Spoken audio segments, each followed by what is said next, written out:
Hello friends and welcome back. मेरा नाम है शशि और आप देख रहे हैं आपका अपना यूट्यूब चैनल गैजेट फ्रीक। और फ्रेंड्स, आज का हमारा वीडियो है सैमसंग की नई mid ranger Samsung Galaxy M20 की अनबॉक्सिंग और उसका बेसिक ओवरव्यू। चलिए सबसे पहले इसकी स्टार्ट करते हैं अनबॉक्सिंग से। ये अमेजॉन एक्सक्लूसिव प्रोडक्ट है।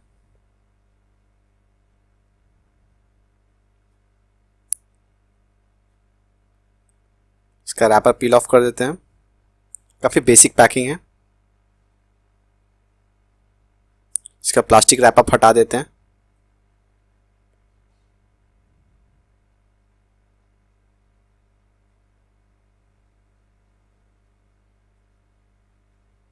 साइड में इसका IMNI नंबर मेंशन्ड है। बगल में गैलेक्सी M20 लिखा हुआ और ये Indian SIM card only say activate होगा। उसके बाद आप चाहे तो दूसरा सिम कार्ड लगा सकते हैं। तो चलिए, बैक में इसका बेसिक स्पेसिफिकेशन दिया गया है और इसका जो प्राइस मेंशन्ड है ये इसका एक्चुअल प्राइस मेंशन नहीं है। इसका प्राइस मैं लिंक में डाल दूंगा, जो भी इसका लेटेस्ट प्राइस रहेगा। तो चलिए इसको सील खोल के बॉक्स ओपन करते हैं।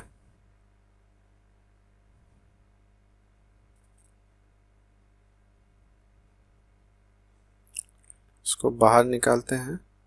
लगता है इसमें एक और सील है। ओके, एक सील और मारा गया, उसको भी कट कर लेते हैं।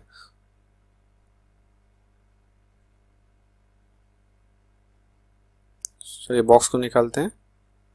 सबसे पहले में एक वाइट कलर का छोटा सा और बॉक्स मिलता है। इसमें मेरे ख्याल से डॉक्यूमेंटेशन होना चाहिए। हालांकि सारी कंपनी आज कवर मेंशन कर रही हैं बॉक्स के साथ, लेकिन सैमसंग ने वैसा कुछ नहीं किया है। इसमें क्विक स्टार्ट गाइड है, इसको साइड में रखते हैं। और बॉक्स के अंदर मेरे ख्याल से कुछ नहीं है। हाँ, बॉक्स एम्प्टी है। चलिए फ़ोन देखते हैं। फ़ोन मैंने चारकोल ब्लैक ही रखा है, क्योंकि सारी जगह मुझे ब्लू देखने को मिल रहा था, तो मैंने चारकोल ब्लैक ऑर्डर किया। ये भी काफ़ी अच्छा देखने वाला फ़ोन है। इसको साइड में रखते हैं और देखते हैं। हमारे पास है सैमसंग 15 वॉट चार्जर। ये वही चार्जर है जो हमें सैमसंग गैलेक्सी S10 के साथ मिलता है। Kudos for that to Samsung कि उसने ये सारा फीचर्स एक लोअर बजट सेगमेंट में भी दिया, जो कि वो करता नहीं है जनरली। ये 15 वॉट चार्जर है और साथ में हमारे साथ टाइप सी केबल है, जो कि बहुत अच्छी बात है। जैसे कि मार्केट हर जगह भी टाइप सी को अडॉप्ट कर रहा है, इट्स गुड टू सी कि सैमसंग ने भी उस ट्रेंड को फॉलो किया है। लेकिन ये USB 2.0 का वर्जन का है, टाइप सी। चलिए इसके साथ में साइड रखते हैं। और इसके अलावा हमारे पास एक सिम इजेक्टेड टूल्स है। चलिए फ़ोन को अब देखते हैं। इसका रैपर पील ऑफ करते हैं।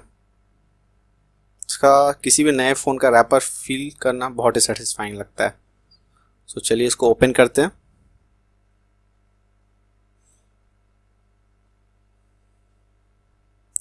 अब ये रैपर पील ऑफ हो चुका है। अब इसको टर्न ऑन करते हैं। उससे पहले इसका बेसिक ओवरव्यू देख लें।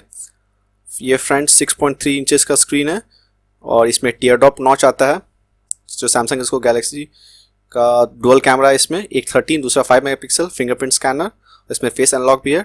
टॉप में नॉइस कैंसलेशन हेडफोन, साइड में आपका volume rocker and lock button, और इधर आपका सिम इजेक्टेड टूल्स के साथ हम सिम इजेक्ट भी कर सकते हैं। इसके साइड में काफ़ी प्लास्टिक स्टिक किया गया है, जो मैं उखाड़ देता हूँ।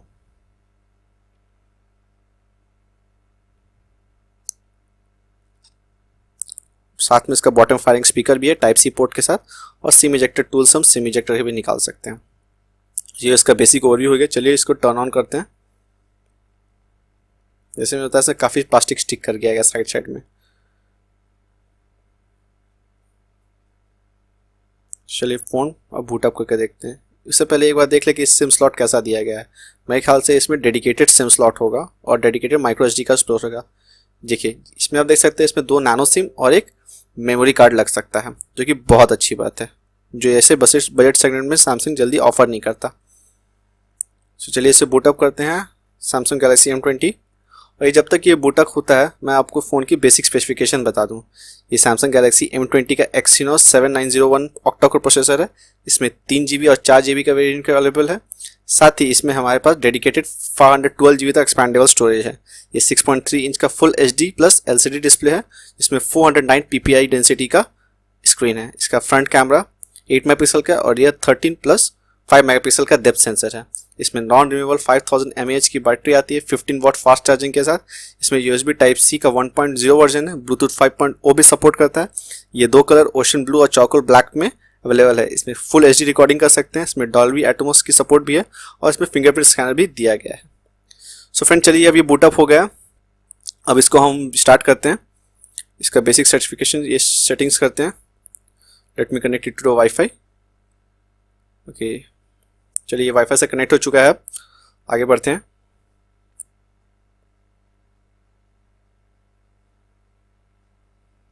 बेसिक सेटिंग्स नेक्स्ट करते हैं, सिलेक्ट ऑल। इसका स्क्रीन बहुत ही खूबसूरत लग रहा है, ये एलसीडी है लेकिन ये बहुत ही अच्छा लग रहा है कि एमोलेड जैसा पंची कलर तो नहीं है इसमें, लेकिन इसका जो 16.3 का फुल स्क्रीन डिस्प्ले है with that tear top notch जो कि कम इंट्रूसिव है, काफ़ी अच्छा लग रहा है। तो चलिए इसमें पैटर्न भी डाल देते हैं और इसमें फेस अनलॉक और फिंगरप्रिंट स्कैनर दोनों ही हैं। चलिए पहले फिंगरप्रिंट स्कैनर इसमें रजिस्टर कर लेते हैं।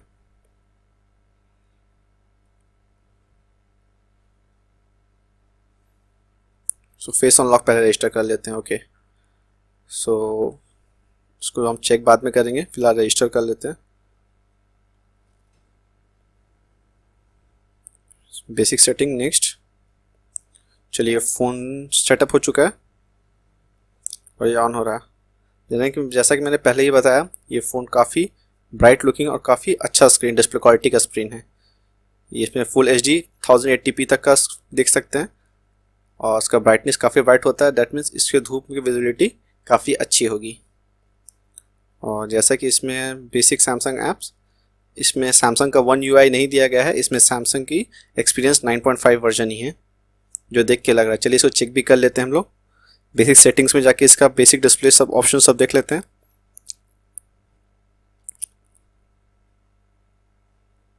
फ़ोन यूज़ करने में काफ़ी फ्लूइड है, कोई लैग वैग नहीं है।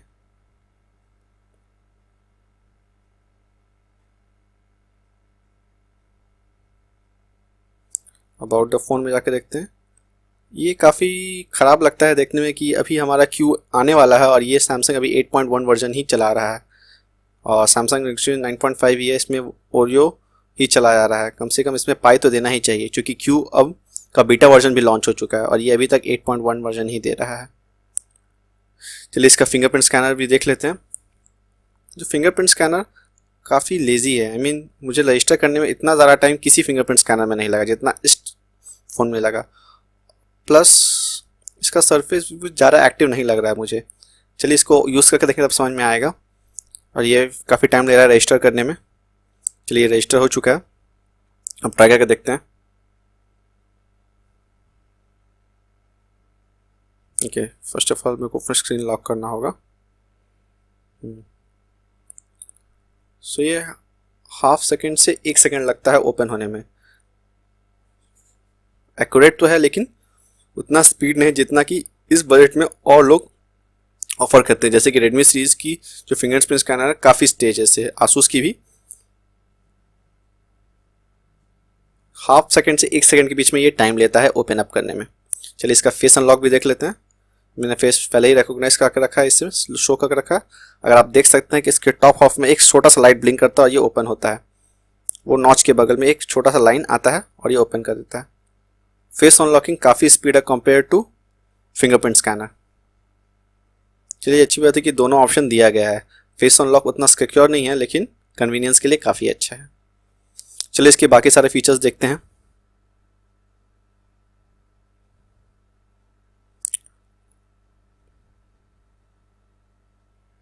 फ़ोन में कोई लैग कोई नहीं है, स्क्रीन काफ़ी अच्छी क्वालिटी का है। और इसके अलावा बेसिक सेटिंग्स जो सारे सेंसर इसमें मौजूद है, किसी भी सेंसर को स्किप नहीं किया गया है। जैसे कि पहले सैमसंग करती आई है वैसा कुछ भी इसमें नहीं किया गया है। तो चलिए आगे बढ़ते हैं और इसका कैमरा देखते हैं। चलिए सो इसमें बेसिक सारे फीचर्स दिए गए हैं, बोके मोड, फ्रंट कैमरा में और बैक कैमरा दोनों में। और इसमें एक खासी अच्छी बात है कि इसमें एक लो लेंस के साथ वाइड लेंस भी दिया गया है जो कि काफ़ी यूजेबल है, जिसका मैं डेमो आपको लास्ट में दिखा दूंगा और इसका सारा सैम्पल्स मैं वीडियो के एंड में डाल दूंगा ताकि आप खुद जज कर सकें कि इसकी कैमरा क्वालिटी कैसी है। अभी इसमें ब्यूटी मोड और सबसे अच्छी बात इसमें प्रो मोड दिया गया है। प्रो मोड में आप अपना वाइट बैलेंस ISO लेवल खुद हैंडल कर सकते हैं जो कि बहुत अच्छी बात है, जो कि हायर रेंज सेगमेंट के मोबाइल में दिया जाता था अब इसमें भी दिया जा चुका है जो कि अच्छी बात है। चलिए मैं इससे कुछ स्नैप्स क्लिक कर लेता हूँ, वीडियो के एंड में इसको डाल दूंगा। जैसे कि एक मैं M20 का क्लिक कर रहा हूँ, टैप टू फोकस, और इसमें काफ़ी सारे ऑप्शन स्वाइप करके आप देख सकते हैं। और इसको मैं क्लिक करता हूँ और इसका जो सैंपल है मैं वीडियो के एंड में डाल दूंगा ताकि आप जज कर सकें इसकी कैमरा क्वालिटी कैसी है। चलिए आगे बढ़ते हैं। ओके, और आजकल नई फीचर्स आ रहा है गेस्चर फीचर, तो होपफुली इसमें भी ये गेस्चर फीचर होगी। और इसमें एक ये है कि ये फिंगरप्रिंट को अगर आप स्क्रॉल डाउन करें तो ये आप नोटिफिकेशन स्क्रॉल डाउन हो सकता है, जैसे कि आप देख रहे हैं। ये फीचर काफ़ी हैंडी है, जो कि जैसे जैसे फ़ोन बड़े होते जा रहे हैं और जिनके हाथ छोटे हैं उनके लिए यूजर्स में प्रॉब्लम होती है, तो ये फीचर्स काफ़ी अच्छा है। चलिए और सारे इसमें गेस्चर देख सकते हैं, जैसे कि हर जगह भी गेस्चर नेविगेशन आया हुआ है, स्वाइप गेस्चर। सैमसंग भी इससे पीछे नहीं है। इसमें क्या कर सकते हैं, अगर हम मिडिल स्वाइप करेंगे तो होम आएगा, राइट से स्वाइप करेंगे तो बैक, और लेफ्ट स्वाइप करेंगे तो रिसेंट ऐप्स। चलिए इसको हम डेमो देखते हैं ट्राई करके, इसको ऑन करके। जैसे कि मैं इसका फिंगर सेंटर से ऊपर खींचता हूँ तो ये होम आ जाता है, और अगर मैं लेफ्ट राइट से स्वाइप करूँगा तो ये बैक आ जाएगा। चलिए देखते हैं camera and right swipe back. काफ़ी फ्लूइड है। ये एप्पल ने पहले इंट्रोड्यूस किया तो उसके बाद सारी कंपनी से अडॉप्ट करना चालू कर दिया। और जैसे ही लेफ्ट स्वाइप करता हूँ तो रिसेंट ऐप आ जाता है। It's good to see all of the features in one mobile. जो को Geekbench स्कोर देखना चाहे वो देख सकते हैं। और ये जो स्कोर है ये स्नैपड्रैगन 636 से थोड़ा ही नीचे है, 625 से 636 के बीच में लाइक करता है इसका जो एक्सयनस प्रोसेसर है। बाकी आप फोटो सैंपल्स दे सकते हैं। इसमें मैंने कुछ आउटडोर शॉट्स खींचे हैं। बोके मोड फोकस बहुत ही अच्छा है, और जैसे ही सैमसंग की आदत है फोटोज़ को ओवर सैचुरेट करने की, वो इसमें भी आप देख सकते हैं। क्लोजअप शॉट्स काफ़ी बेहतरीन है इस बजट में, और जो लोग सैमसंग में फ़ोन लेना चाहते हैं इस रेंज में उसके लिए ये काफ़ी अच्छा फ़ोन है। और एक चीज़ जो आप देख सकते हैं कि ये एक सिंपल फ़ोटो है। अब मैं इसका एक वाइड एंगल शॉट फ़ोटो खींचूंगा सेम लोकेशन से, जो आप देख सकते हैं काफ़ी डिफरेंस क्रिएट करता है और काफ़ी वाइड एरिया को कैप्चर करता है, जो कि बहुत ही अच्छी चीज़ है। जो डुअल कैमरा का प्रॉपर यूटिलाइजेशन इससे कर सकते हैं हम लोग। और ये कुछ और सारी पिक्स हैं आउटडोर शॉट की, जिसके लिए आपके रेफरेंस के लिए मैं एक डेडिकेटेड वीडियो इसकी फ़ोटोज़ पे डालने वाला हूँ। कृपया इस चैनल को सब्सक्राइब करें वो देखने के लिए। ये नॉर्मल फ़ोटो, और ये मैंने इसका एक बोके मोड खींचा है। ये दूसरा फ़ोटो, ये इसका बोके मोड है। HD सेक्शन बहुत ही परफेक्ट नहीं होता, किसी फ़ोन का भी नहीं है इस फ़ोन में भी, लेकिन काफ़ी अच्छा से इम्प्लीमेंट किया गया है। कलर करेक्शन काफ़ी अच्छा है। ये कुछ इंडोर शॉट्स हैं नॉर्मल लाइट्स में, जैसे कि आप देख सकते हैं कि इट्स डिशन इस बजट में इस कैमरा काफ़ी अच्छा है। और सैमसंग की फ़ोन ओवर सैचुरेट कर देती है, जो प्लीजिंग लगती है। कलर एक्यूरेसी उतनी अच्छी तो नहीं है, लेकिन प्लीजिंग लगती है इसको। अगर आपको ये वीडियो किसी भी कारण पसंद आए तो इसे लाइक, शेयर एंड सब्सक्राइब करें। Bye for now and thank you for watching.